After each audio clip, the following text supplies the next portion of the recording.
हमने वो दौर भी देखा है केरल के लिए, जहां आज की सरकार चाहे यूडीएफ हो एलडीएफ हो, जो केवल करप्शन में ही डूबी रही है। आज हमारी सरकार के 11-12 साल हो गए, 2014 से हम 12 इयर्स में प्रवेश कर रहे हैं, लेकिन आज हमारे सरकार पर एक भी करप्शन के केसेस नहीं लगा पाए, और उनकी सरकारों का ट्रैक रिकॉर्ड है कि वो करप्शन हर साल उनको मिला।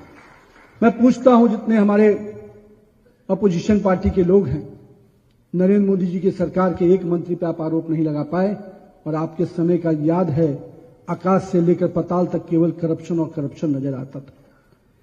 यहां पर भी स्वर्ण तस्करी घोटाला, लाइफ मिशन, एआई कैमरा, ऐसे सरकारी बैंक तक घोटाले में लंबी श्रृंखला रही है, और उसमें यहां के सत्ता में बैठे हुए और विपक्ष के बैठे हुए साथी जो नूरा कुश्ती करते रहते हैं, कभी वो करप्शन के भागी बनते हैं, कभी कभी वो करप्शन के विरोध बनाते हैं।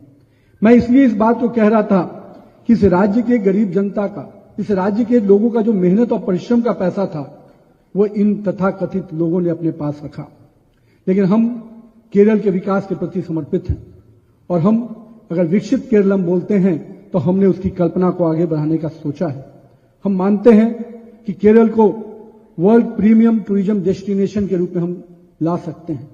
जिस प्रकार से यहां के Ayurveda, wellness tourism, eco tourism को बढ़ावा देकर हम निश्चित रूप से केरल के आर्थिक रूप से एक मजबूत और संपन्न राज्य बना सकते हैं, जहां वाटर पर्यटन अपने आप में अंतर्राष्ट्रीय सेंटर बन सकता है।